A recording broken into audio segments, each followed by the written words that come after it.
বিসমিল্লাহির রহমানির রহিম। এটি থাই জাম্বুরা। এই গাছটার বয়স 5 বছরের বেশি হবে। গাছটা কিন্তু 1 বছর বয়স থেকে প্রত্যেক বছরই ফল দিয়ে যাচ্ছে। এবছর এই গাছটিতে 10টি ফল হয়েছে, মানে জাম্বুরা ধরেছে। প্রত্যেক বছরই 8টা 10টা এরকমই হয়। গাছটা আমি বেশি বড় করি না, ছোট গাছে ফল দেখতে ভালো লাগে।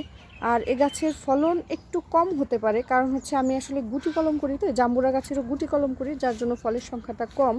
তারপরেও এই গাছের ফলন নিয়ে আলহামদুলিল্লাহ আমি অনেক খুশি। জাম্বুরাটা খেতে কিন্তু খুব মিষ্টি, আমাদের দেশীয় জাম্বুরার মতো না। আর পরিচর্যা একেবারেই, মানে আমার ছাদ বাগানে যত গাছ আছে তার মধ্যে মনে হয় সবচেয়ে কম পরিচর্যা করা হয় এই জাম্বুরা গাছের। মাটিটা প্রস্তুত করেছি, 1 ভাগ গোবর সার, 1 ভাগ সাধারণ মাটি, 1 ভাগ কোকোপিট।